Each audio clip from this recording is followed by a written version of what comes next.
Mustafa Khamenei Iran के supreme leader ने Donald Trump को एक बड़ा संदेश दिया है और एक बड़ी शर्त रख दी है डोनाल्ड ट्रंप के सामने, जिसे अमेरिका के नहले पर ईरान का दहला माना जा रहा है। डोनाल्ड ट्रंप के नहले पर मुस्तफा खामेनेई का दहला माना जा रहा है और साथ ही आपको यह भी बताएंगे कि आखिर क्यों डोनाल्ड ट्रंप ने ये जो पिछले 48 घंटे से हमले रोके, इसकी वजह क्या है।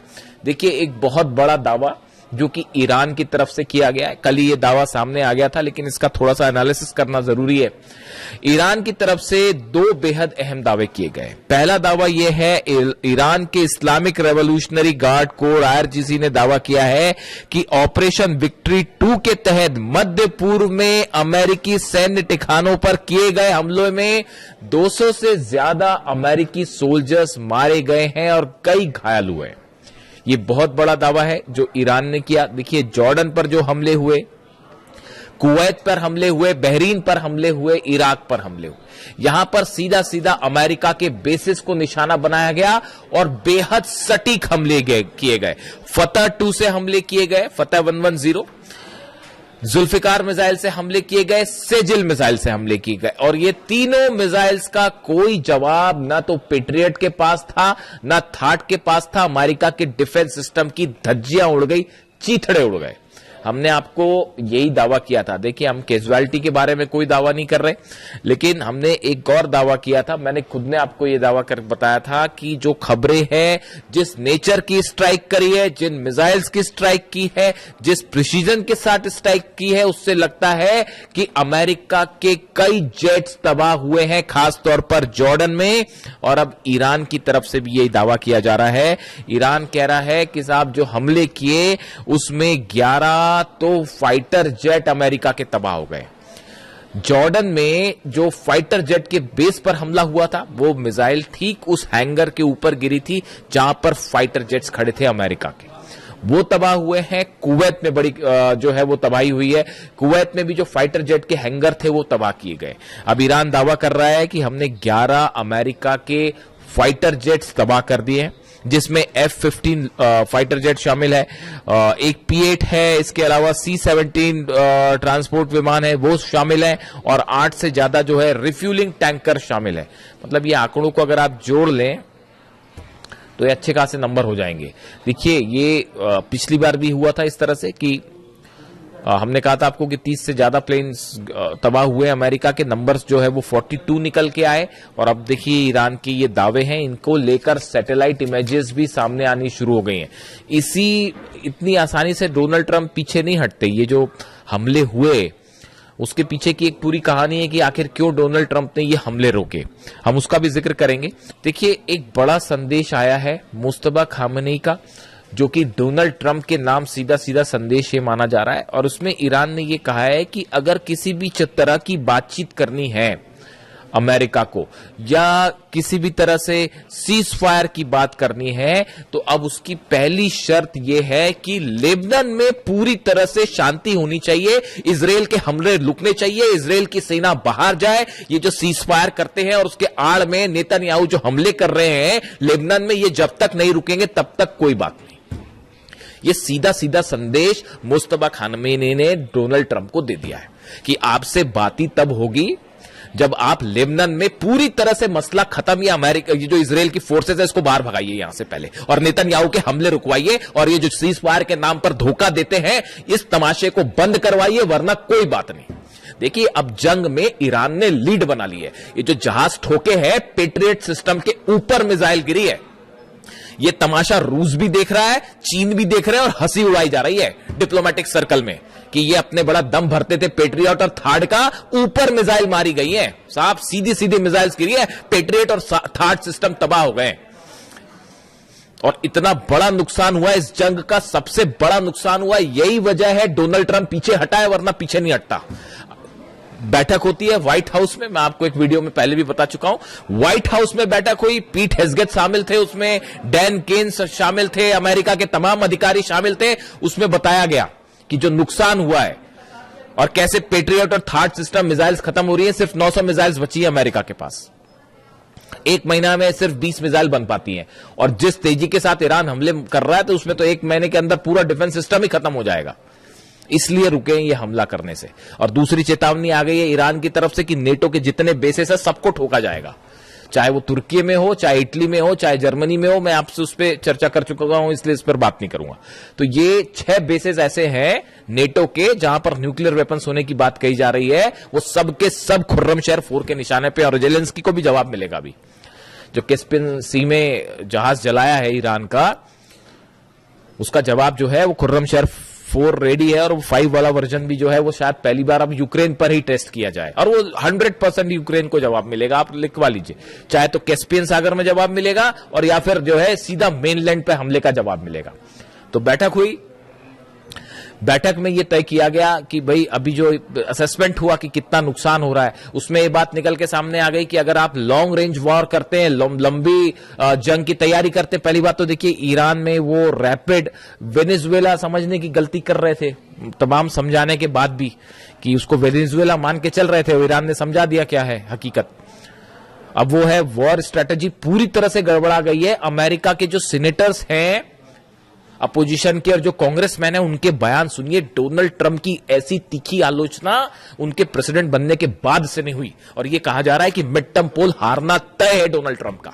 उनके जो सीनेटर्स हैं अपोजिशन, वो सवाल उठा रहे हैं कि ये क्या घटिया रणनीति लेके आप वॉर में गए। ना तो आप जीत पा रहे, ना आप बाहर निकल पा रहे, ना ईरान के अंदर जा पा रहे, ना हॉर्मुज कैप्चर कर पा रहे, ना लीडरशिप चेंज कर पा रहे, ना ईरान की सेना का मुकाबला कर पा रहे। तो कर क्या पा रहे फिर? जंग करने के लिए किस लिए गए थे? हकीकत यह है कि अब इस जंग में ईरान ने जबरदस्त लीड बना ली है।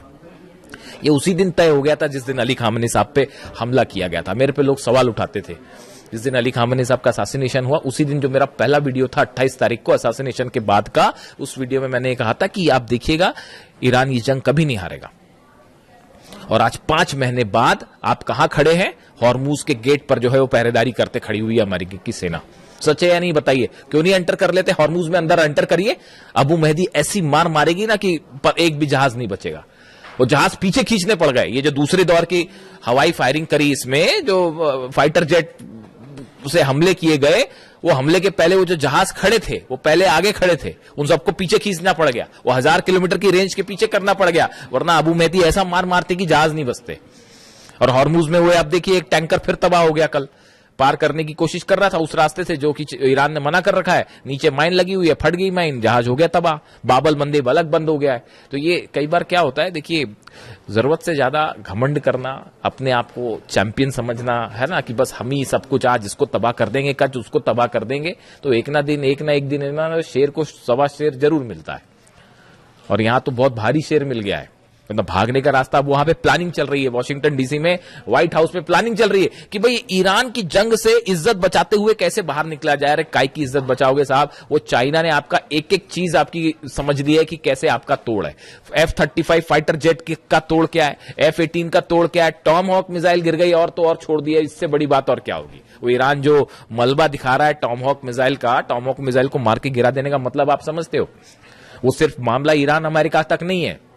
जब टॉम हॉक मिसाइल गिरती है तो चाइना उसकी पूरी पोस्टमार्टम कर डालता, अच्छा इनकी ये मिसाइल इतनी स्पीड पे चल रही थी, इतनी ऊंचाई पे चल रही थी, इस सिस्टम से मार के गिराया। वो टॉम हॉक मिसाइल का तोड़ उसने निकाल लिया। F-35 जेट अगर गिर रहा है, F-35 जेट अगर तबाह हो रहा है, तो चाइना उसका पूरा एनालिसिस कर ले रहा है कि ये इतनी ऊपर जाता है, इतने तेजी से मुड़ता है, इसमें इसको ऐसे टारगेट किया जा सकता है। वो पूरी काट निकाल दी अमेरिका के जितने वेपन्स हैं। आप देख लीजिए हालत क्या है। 18 शिप लेके आप पहरेदारी कर रहे हो, वहां पे खड़े हुए हो, अंदर जाने की आपकी हिम्मत नहीं है, खड़े हुए आप ईरान के दरवाजे पर।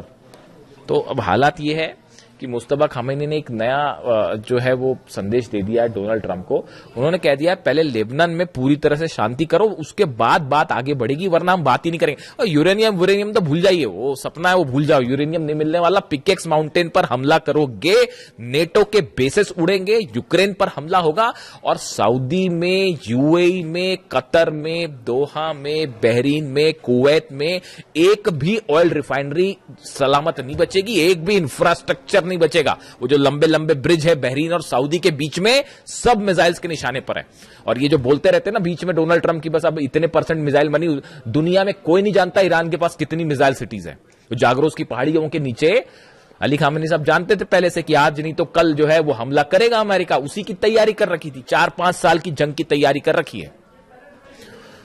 और अब तो भयंकर लीड बना लिए साहब, भयंकर लीड बना लिया। आपको क्या लगता है इजराइल हमला अगर ईरान अगर हार रहा होता या दब रहा होता तो अब तक इजराइल तो कूद गया होता जंग में।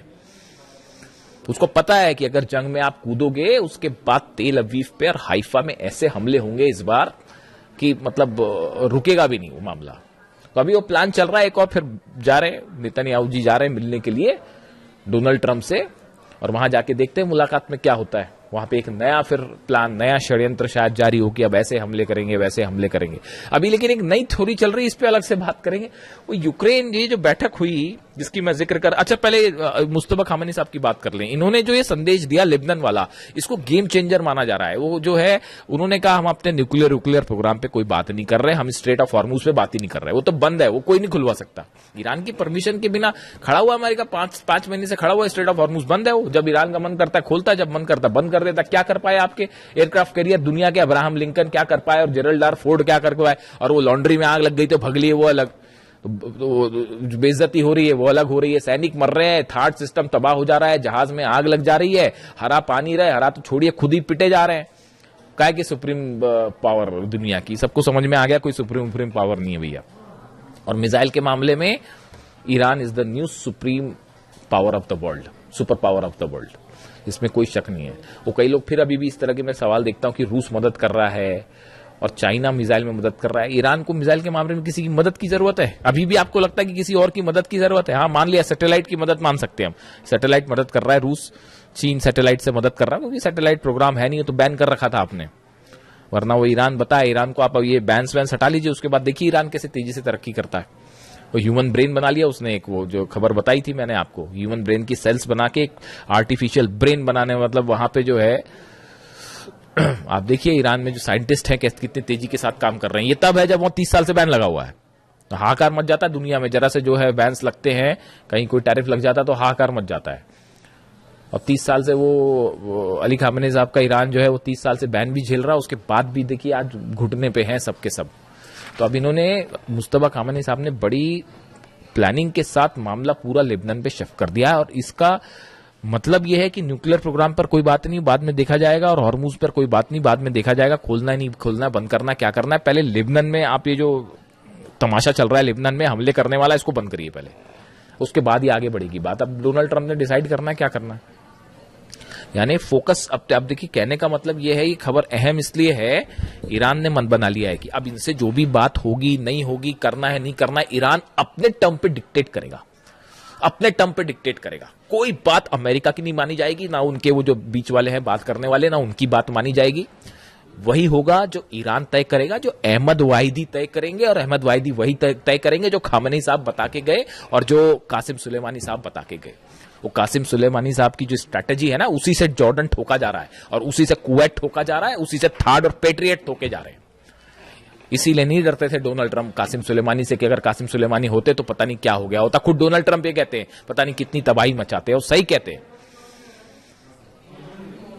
खैर, तो अब हालात ये है कि डोनाल्ड ट्रंप के सामने नई शर्त रख दी है लेबनान वाली। दूसरी तरफ ये बड़े बड़े जो प्लेन गिराने वाले दावे हैं, इसमें थोड़ा सा टाइम लगेगा सामने आने में। बाबल मंदेब जो है वो पूरी तरह से बंद है, क्लोज्ड। ईरान ने हुतीस की मदद के लिए बैलिस्टिक मिसाइल ड्रोन्स का एक बड़ा जखीरा तैनात कर रखा है यमन में, खासतौर पर बाबल मंदेब के आसपास। और लगातार जो है वो लड़ाई चल रही दोनों तरफ से। आपने देखा ही कल यमन में किस तरह से हमले हुए, और सऊदी लेड फोर्सेस और हूती के बीच में आमने सामने की जंग शुरू हो गई। कई गाड़ियों को आग लगा दी गई। जिस तरह से ऑयल रिफाइनरीज पर सऊदी पर हमला हुआ, पूरी दुनिया देख रही है। सबसे बड़ी जो आपकी जो ऑयल रिफाइनरी है अरामको, उसकी एक यूनिट पर जिस तरह से मिसाइल्स गिरी हैं, बैलिस्टिक मिसाइल, पूरी दुनिया देख रही है किस तरह से यानबू में और दूसरी एक जगह जो है वो हमले हुए, और उसको कोई नहीं रोक पाया। तो अमेरिका तो फेल है ही पूरी तरह से, वो अपनी रक्षा नहीं कर पा रहा, तो सऊदी की रक्षा क्या करेगा। और ये प्लान चल रहा है, देखिए ये प्लान चल रहा है। खुद नहीं लड़ सकते तो बोले क्या एक नया मोर्चा खोल देते हैं, यूक्रेन को लड़ाओ ईरान से साहब, हथियार हम देंगे वहां लड़ना, ताकि हमारे बेस पे हमला नहीं। आपने क्या समझ रखा है ईरान को, और क्या समझ रखा है अहमद वाहिदी साहब को? यूक्रेन हमला करेगा तो वो क्या जॉर्डन पे हमला रुक जाएगा?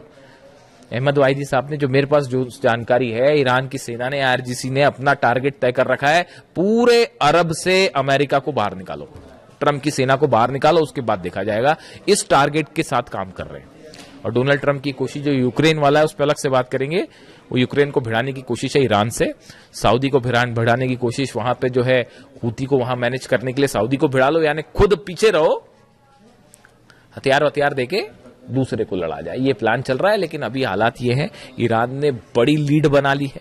अब ये जो शर्तें रखी हैं मुस्तफा खामेनी साहब ने, इसका क्या होगा, बाबल मंदेब का क्या होगा, हॉर्मूज का क्या होगा, एक बड़ी जंग की तैयारी फिर शुरू है, अमेरिका की तरफ से भी, इजराइल की तरफ से भी।